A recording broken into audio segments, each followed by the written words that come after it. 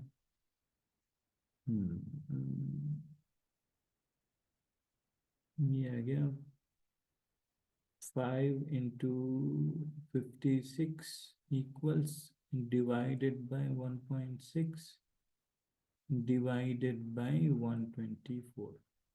तो ये गया 1.4 into 10 to the power 19 particles या फोटॉन्स। इतने नंबर ऑफ फोटॉन्स निकलेंगे सिर्फ 5 जूल ऑफ इससे एनर्जी से, यानी 100 वॉट बल्ब से। समझ रहे हैं कितने फोटॉन्स निकल रहे हैं? ये क्लियर हुआ? 100 वॉट बल्ब से कितने 10 टू द पावर 19 फोटॉन्स? बाप रे, यस सर। इतने ज्यादा फोटॉन्स निकलेंगे। ये क्वेश्चन क्या क्लियर हुआ आपको कि हमें सबसे पहले एनर्जी निकाल लिया 1 सेकेंड के लिए कि 1 एनर्जी आएगा। अब ये जो टोटल एनर्जी है, टोटल एनर्जी जो होगा वो होगा नंबर ऑफ फोटॉन्स इनटू एक फोटॉन का एनर्जी, एनर्जी ऑफ 1 फोटॉन। ये आ गया energy of 1 photon. Energy of 1 photon क्या होता है? hc/λ। तो इस तरीके से हमें क्वेश्चन के ये नोट कर वाह। लीजिएगा। ये थोड़ा सा डिफरेंट क्वेश्चन था।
जैसे स्क्रॉल करना हो मुझे बताइए। जी सर।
सर स्क्रॉल कर।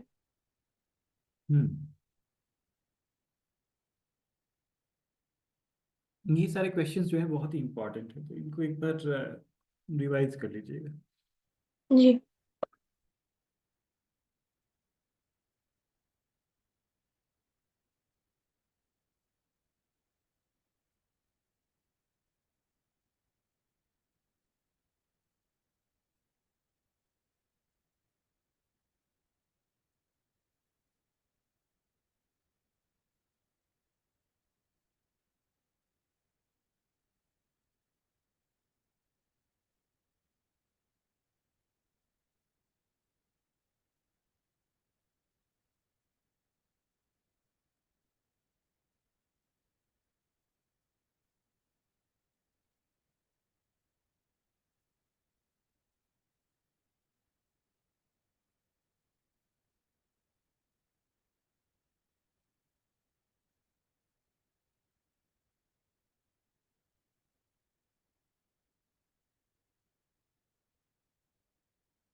सर हो गया।